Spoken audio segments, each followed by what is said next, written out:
KCAL 9, voted America's best local news. It's 10 o'clock. Time for all today's late-breaking news and a look ahead at tomorrow. KCAL 9 News, 10 o'clock report. Good evening. There is no rush to get into Bosnia tonight. Hell has frozen over. The bleak and broken land is buried under a white sheet of winter. It's early Saturday morning in Bosnia. Supposed to be G-Day, go day for the American-led forces sent to secure some peace in a troubled land. The United Nations Security Council gave its green light, and NATO gave its nod to the troops. But the biggest military movement in Europe since World War II is bogged down in bad weather. Our own David Jackson is live in Tuzla, the site of the U.S. Military Command. He joins us now with the latest after 24-hour travel. David. Well, Pat and RD, it is G-Day, and I think G-Day is going to refer to go out and look at the weather and see what we can do day, because there won't be much going anywhere if it remains the way it is right now. Of course, bearing in mind it's 6 o'clock in the morning here on Saturday morning, and it is foggy, it is cold, there is no snow coming down, but fog doesn't tend to clear here the same as we might expect to see later in the day. Yesterday, if it's any example, it remained very, very severely fogged in throughout the course of the day, and of course we've been reporting just how difficult that's been for the American military, particularly to try to do anything through the air. I want to take a look right now at some videotape of just how hard yesterday was for those American forces that are already trying to make their way into Tuzla here. And as you've seen, there's a lot of snow on the ground. The snow has fallen over the past week, and it's at varying depths everywhere, but it doesn't melt during the day either, because the temperatures have not gone up very much. So there's been snow all around the runways and snow all over the inside portion of the base, where they'd like to have some areas cleared out to begin to put people and equipment, if they can even get it in on the ground. Now, the radar was snowed over, the radar was ineffective. It was just not enough for C-130 pilots who were coming into the area to try to land. A number of them made an attempt yesterday, but were just turned away at the last moment, because there was nothing they could do when the ceiling is that low down to the ground. And again, as I said, it does not break during the course of the afternoon. So that sent all of them, in fact, 40 flights in all, that were waved off and sent back to Hungary, and in fact some of them had to go all the way back to Germany, because there was just no way to penetrate this impenetrable weather that we've had. Now, we want to also hear from a couple of people who have been doing their best to try and figure out what they can do to bring the equipment in on the ground as well as through the air. The weather's bad. We haven't had an airplane land here in the last 2 days.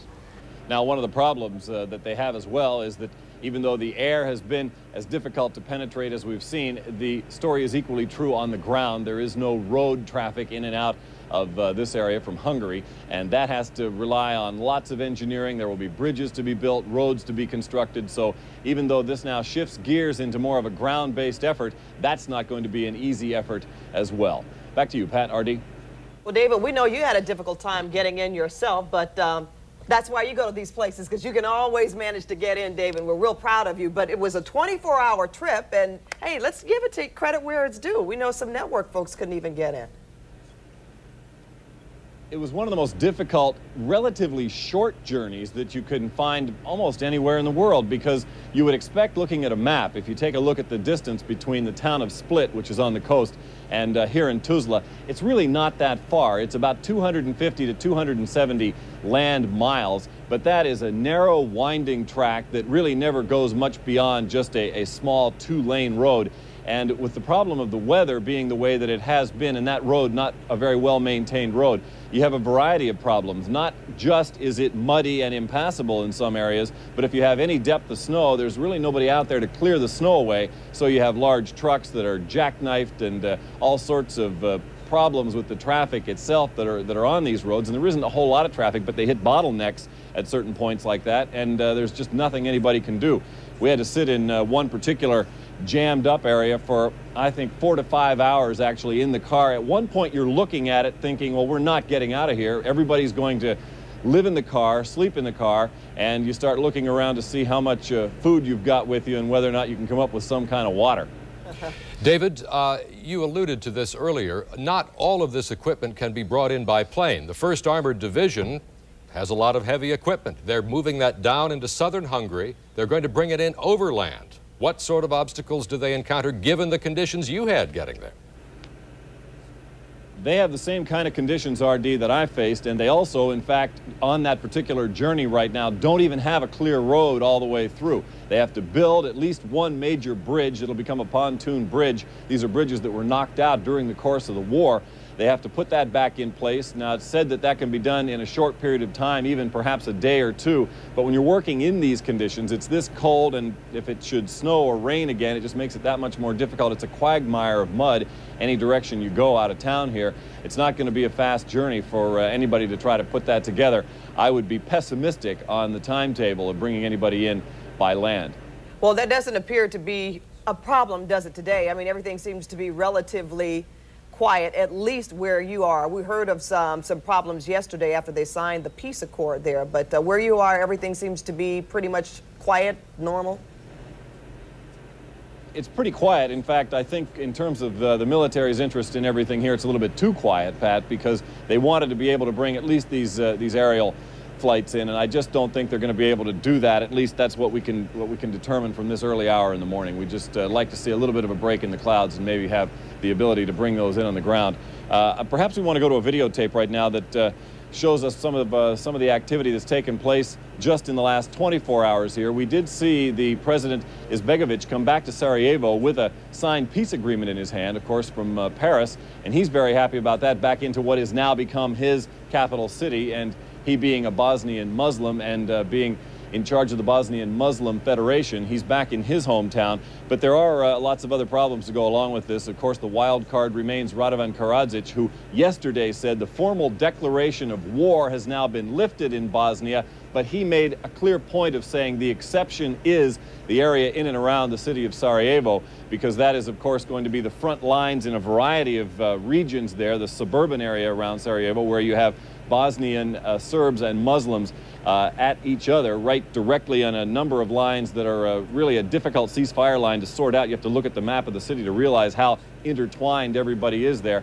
And that's going to be almost certainly the most difficult area to try and sort out. And I think that's why Karadzic himself said that he can't officially say there is no state of war in the city. But NATO is going to have its hands full. The French will be in charge in Sarajevo, and they say they have the authority to use force, and they're not going to be afraid to use it. They must understand that there is a clear willingness by my forces to use the systems, the warfighting system. Now, as I said, the French will be in charge in Sarajevo, and the French area of domination here in the NATO peacekeeping agreement will be down in that southwestern portion of Bosnia itself. I went down yesterday to Mostar and took a look at just how difficult the problem will be for the French there, because remember, with the complexities that you have of the civil war here, not just do you have the Bosnian Serbs that are trying to attack and go after the Muslims, you also have a Muslim coalition that is easily able to come apart at any given time, and that is certainly what we found when you look at the battle that took place in the city of Mostar. Mostar, southern Bosnia. Population in 1992, 140,000. Population today, unknown. 3 years ago, the city was 34% Muslim, 32% Croat, with the remaining third largely a mix of Serbs and other nationalities. But those numbers changed when the Croats nearly wiped out the Muslim population in the Bosnian Civil War's most vicious fighting. The eastern, or Muslim sector of the city, remains a scene of devastation today. The day the Croats opened fire on the Muslims in the spring of 1993, their first target was right here, a radio and television facility that broadcast to the East Mostar Muslim community. As you can see, it didn't fare too well. It was a place of pride at one time for those Muslims, and it's a place they would like to rebuild today. But clearly, the times of broadcasting Muslim music, information, and prayer are behind them. There is virtually no remnant of Muslim society remaining in Mostar, only a few gutted mosques. But Bosnian Muslims are still living amid the ruins of their city, forbidden to cross over to their Croat neighborhoods nearby, and trying to get through hurdles like 100% unemployment. But the most difficult problem by far in these shell-shocked cities like Mostar is getting people to return home. For example, at one time, there were more than 19,000 Serbian residents here, and now that number's diminished down to about 3,000. The situation's even worse when it comes to the Muslims. More than 40,000 have been displaced, with virtually none showing any sign that they'd like to return home to bombed-out locations like this. And though few of those displaced Muslims ever expect to come back home again, those that remain have held tight to their hatred of their Croat neighbors. How do you feel today about the Croats? I hate you very much, very much, because many people and my friend and is wounded and die, and I not forget. And you said they put you in prison? Yes, I'm in prison 7 months, and you haven't forgotten? No, forget, never.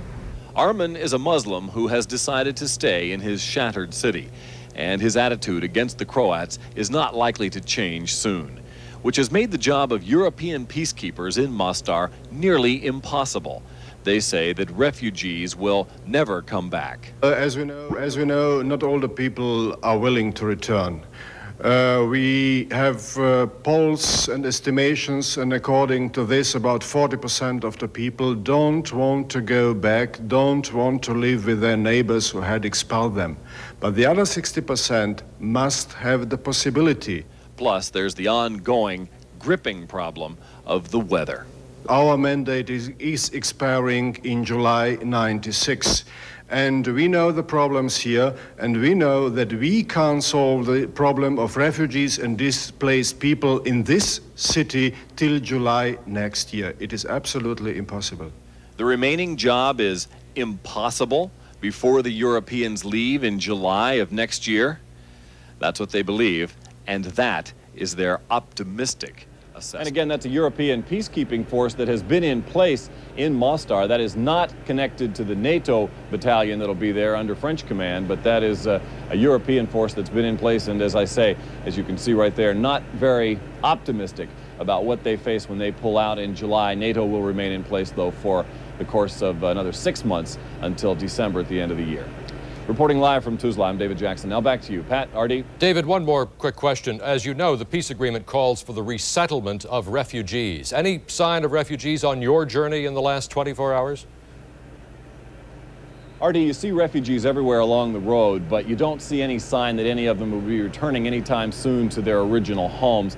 It's difficult to say how they will ever pull that together. That's been talked about as the single most difficult aspect of the peace accord, and sort of comes under the category of nation building or rebuilding as they try to get everybody back to their original homes. But I did see the entire length of that drive. You see areas that were ethnically cleansed, which means the homes are just a shell of what they once had been. And for people to get back, reclaim their property, and begin to rebuild again, it's going to be a period of years before I think you see any success on that front. Okay, David, good to see you. We'll talk to you again in the next hour. David Jackson. Thank you, Pat. Thank you, Artie. Reporting live from Tuzla.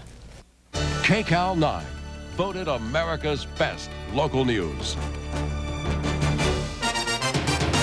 It's 10 o'clock. Time for all today's late-breaking news and a look ahead at tomorrow. KCAL 9 News, 10 o'clock report. Weather continues to hamper the ability to bring troops, whether it be through the air or on the ground, here into Tuzla, Bosnia. Good evening, I'm David Jackson. We'll have a full rundown of all the difficulties that are faced by the American forces as they try to move into this country during the course of the next hour. And back here at home, the trauma, the emotional and physical pain of a deadly school bus accident. Our David Jackson is in Bosnia tonight to explain. That's right, Carrie and Pat. And just to show everybody how difficult the problem is of sorting out the different entities here that have all been at war for the past 3.5 years, we will be taking a close look at the city of Mostar, one of the hardest hit parts of the Civil War, and show people just exactly what faces the NATO troops as they try to sort things out over the course of the next year. New allegations tonight about the relationship between O.J. Simpson and Paula Barbieri. Foul weather is hampering the buildup of NATO peacekeeping forces in Bosnia. It also delayed our own David Jackson's arrival, that is, until today. But now he has the latest from Tuzla. Thank you very Very much, Pat and Carrie. It is now early in the morning here on Saturday morning in Tuzla, Bosnia. And again, we will be looking at the weather to try and determine just how difficult it will be to fly equipment and men into the airbase that you see behind me right now.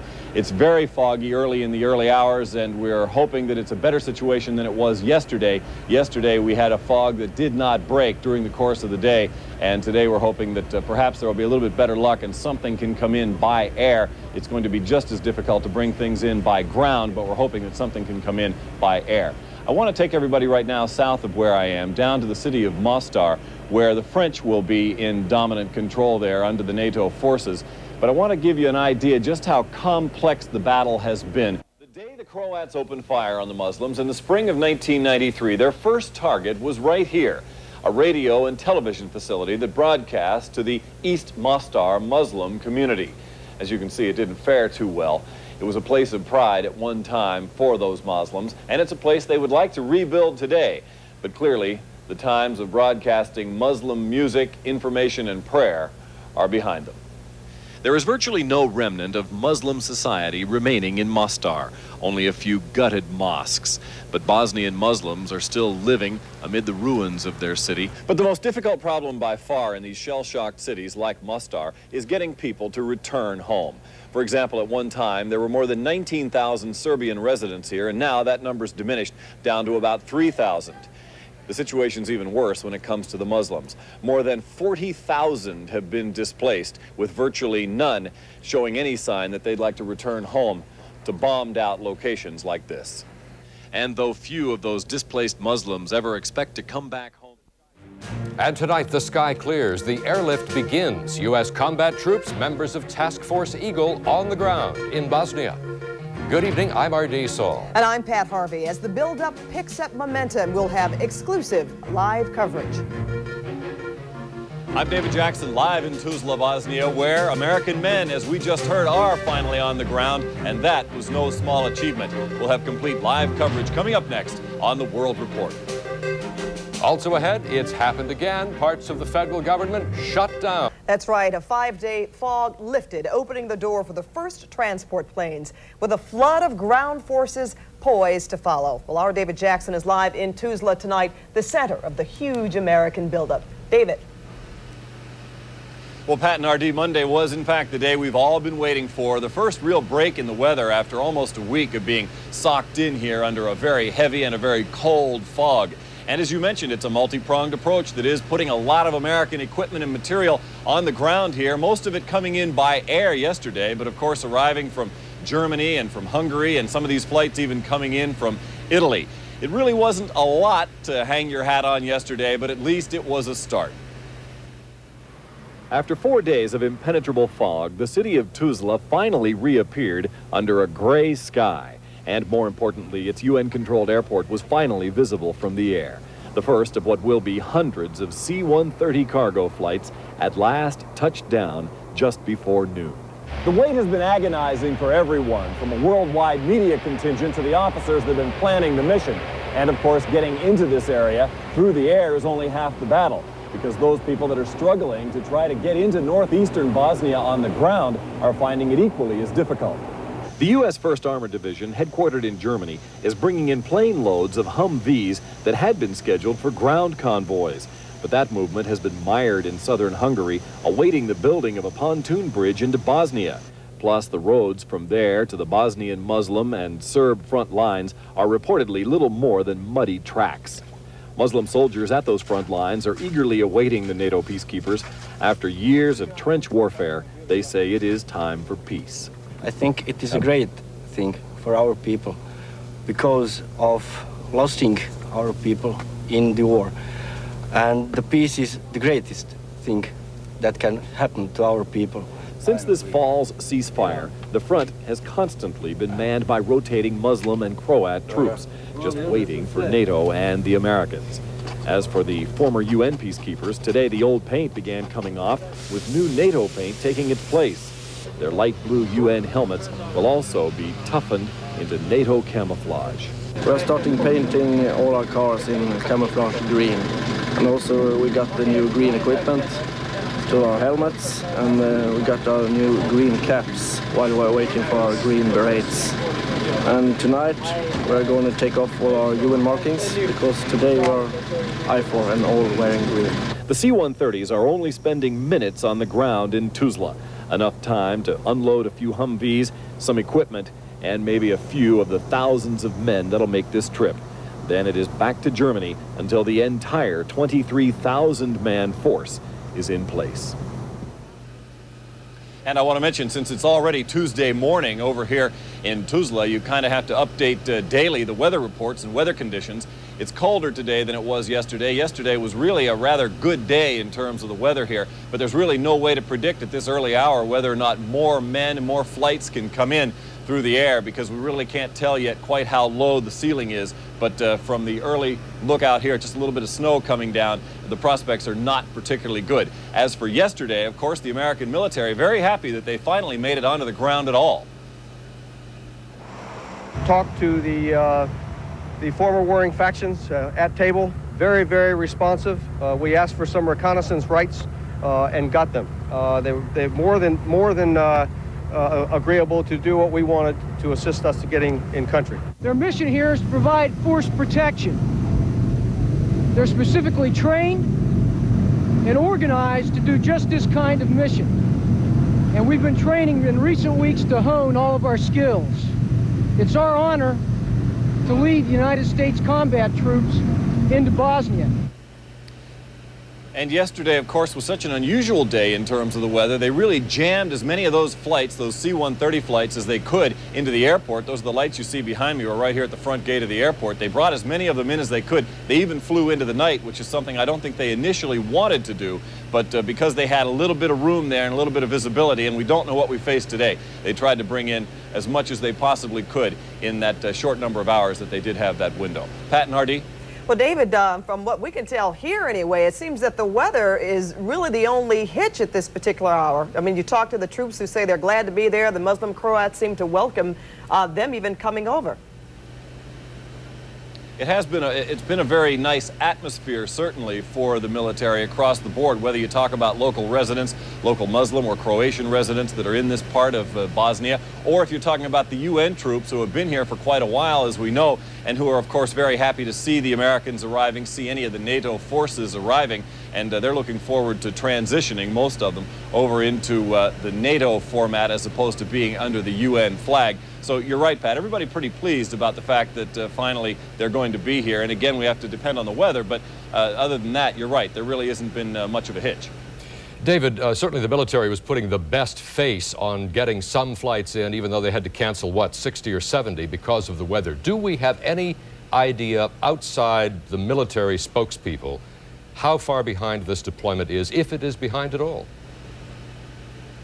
I think, RD, they tend not to put it in those terms because it's one of those operations where, you know, you don't want, the military never wants to present themselves in any kind of a bad light, so they won't ever say we're behind or this is a problem or we just didn't get as much in as we wanted to. They always try to put the best face on it and say we're pushing ahead, we're forging ahead, we're real happy to have this, the day that we have had to be able to bring things in on the ground or in the air and try to begin to bring things in on the ground, which we'll see coming up here in just a moment. So you always get a very optimistic outlook from the military. Now, I wanted to just mention about how difficult this has been to bring anything in here on the ground. The American 1st Armored Division is trying to come out of Germany and then move into Hungary and down up to the point in Croatia where the Sava River needs to be bridged. And that is what they managed to do yesterday, and that was done with a great deal of difficulty. There were 8 trains that came down from Hungary, and about 130 soldiers were on board, and they brought tanks and Bradley fighting vehicles down into that portion of Croatia, right there again to the Sava River. And they were in fact in the town of Verpoli, which is right there at the river itself. Very difficult operation, as I say. These tanks and fighting vehicles are too heavy for the roads there. They had problems because the train cars themselves were too heavy for the train tracks. Everything here starts to sink into a mud because there's so much water soaking into everything. So that's been very, very tough on them on the ground. And again, these are troops that are going to be in place to protect the Army Corps of Engineers as they build that pontoon bridge going across the river. And they say that'll only take a couple of days once they can get everybody in place. And that bridge building should begin perhaps as soon as over the next couple of days, because they now finally are there. Also wanted to mention that there have been ongoing problems, and this latest episode coming from Sarajevo, where snipers, and presumably Serb snipers, still operating undetected in some of the suburban areas of Sarajevo. A woman was hit on a streetcar riding through the downtown section of Sarajevo, and a bullet going through her arm. She was wounded, although glass flying from the windows there punctured at least one eye and perhaps both. The woman may end up being blinded, but again, it's an example of just how difficult it has been to enforce the peace in Sarajevo. That falls to the French. That's in the French NATO division area. But that's, of course, a flashpoint, and one that everybody is going to have to watch. Unfortunate incident taking place yesterday. Now back to you, Pat, Artie. No, David, before you left for your trip, I asked you where you would be staying. You said, I don't know. So I want to ask you, I mean, it's certainly cold over there. We see you shivering, all the snow. Do you have a place to stay? What has your experience been like? Turned out I ended up in a hotel, and actually a reasonable accommodation, but upon arriving, that's true, you don't know. Everyone kind of filters out into whether it be individual homes that have been rented out by people that live in the town to the vast number of media that are here. Everybody's kind of found a roof over their head in one way or another, but I was lucky enough to get a room in that hotel. You walk in the front and they tell you there aren't any rooms, there's no way, and it's not going to happen. But as it turns out, it did, and then they say one night, and then you kind of hold on to the room and just hope nobody calls, and you can just stay in there for the duration. David, a little bit about moving around. Are there checkpoints of any kind? Do you have to produce identification ever? Are you limited in your movements in any way? We have UN identification that lets us move pretty freely through this part of Bosnia, RD, but it's a lot more difficult for the local residents to do that. And one of the things that people have a hard time with is getting drivers who will drive through this portion of the countryside here that are able to pass those checkpoints, because some are able to. It depends on what part of the country you come from and what identification the drivers hold. But if you're a Tuzla resident and you're going to drive a car with me in it or anybody from the media, you get stopped pretty quickly. And these are not, at this point, people that can come and go as they wish town to town, and they certainly can never go into the Serbian-held territory. So peace or no peace, they really have a very restricted ability to maneuver at all. Do you find any resentment or feel any resentment on anyone's part, David, the fact that the U.S. media, or media from really all over the country, I guess, is in Tuzla? Not really. I think you might have a little short temper here and there over certain things that the media has to do in large numbers, and that might bother individuals occasionally, but you certainly don't have any organized negative effort in any way from anybody in town. I mean, they're really happy to see the whole war wind down and to see a peace in place, and they know that the media being here means that the NATO forces, and in this case the American military, will be here and be a protective force for them. And you know, it really is a war-weary country. They've been through 3.5 years of this, and those were not very pretty years. And so I think on the whole, they take the little bad that they get from it with the larger good. All right. Well, we'll see you next hour, David. Thanks, David. All right, Pat and RD. See you then. David Jackson in Tuzla this evening, and as our night winds down, his is just beginning. He has to cover the story starting early morning there. Yeah, so. But our David Jackson is used to doing that. That's why he's on this mission, and he will join us again in the 10 o'clock hour, so he'll have more reports for us then. In the meantime, you might call... KCAL 9, voted America's best local news. It's 10 o'clock. Time for all today's late-breaking news and a look ahead at tomorrow. KCAL 9 News, 10 o'clock report. David Jackson in Tuzla, Bosnia, where we finally had the break in the weather that everybody's been waiting for the past 4 days. We'll have a complete report on the movement of American troops into this part of Bosnia coming up later on the 10 o'clock report. We'll get to that later in the hour, but first, a police officer is shot in the line of duty. I'm David Jackson in Tuzla, Bosnia, where again everybody's keeping their fingers crossed today, hoping that the weather will break and more troops and materiel can be brought into the city. We'll have a full report coming up next. 8 children are left home alone, but this is no... And that's where our David Jackson is with the very latest. Good morning, Pat and Carrie, from a very cold 7 a.m. position here in Tuzla, Bosnia, where we're in, again, a very wintry climate today. Actually, a little bit worse than it was this time yesterday. Yesterday was the day that really we'd all been waiting for here, the day that finally American forces could visibly see the runway from about 600 feet above ground, and that's all they needed to be able to bring troops and material into the city here. It was the first day after a long wait through the fog, as you all remember, and it was a day that everybody was very happy to finally see arrive. After 4 days of impenetrable fog, the city of Tuzla finally reappeared under a gray sky. And more importantly, its UN-controlled airport was finally visible from the air. The first of what will be hundreds of C-130 cargo flights at last touched down just before noon. The wait has been agonizing for everyone, from a worldwide media contingent to the officers that have been planning the mission. And of course, getting into this area through the air is only half the battle, because those people that are struggling to try to get into northeastern Bosnia on the ground are finding it equally as difficult. The U.S. 1st Armored Division, headquartered in Germany, is bringing in plane loads of Humvees that had been scheduled for ground convoys. But that movement has been mired in southern Hungary, awaiting the building of a pontoon bridge into Bosnia. Plus, the roads from there to the Bosnian Muslim and Serb front lines are reportedly little more than muddy tracks. Muslim soldiers at those front lines are eagerly awaiting the NATO peacekeepers. After years of trench warfare, they say it is time for peace. I think it is a great thing for our people because of losing our people in the war. And the peace is the greatest thing that can happen to our people. Since this fall's ceasefire, the front has constantly been manned by rotating Muslim and Croat troops, just waiting for NATO and the Americans. As for the former UN peacekeepers, today the old paint began coming off, with new NATO paint taking its place. Their light blue UN helmets will also be toughened into NATO camouflage. We're starting painting all our cars in camouflage green.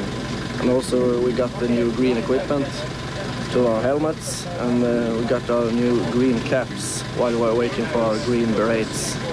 And tonight we're going to take off all our UN markings, because today we're I4 and all wearing green. The C-130s are only spending minutes on the ground in Tuzla. Enough time to unload a few Humvees, some equipment, and maybe a few of the thousands of men that'll make this trip.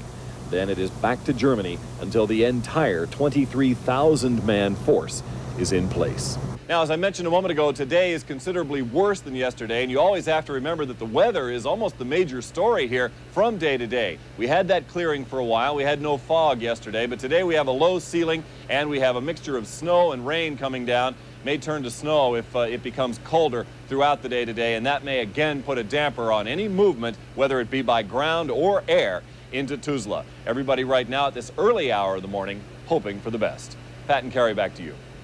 All right, David Jackson reporting from Tuzla. Well, we have a tragic story to tell you about tonight.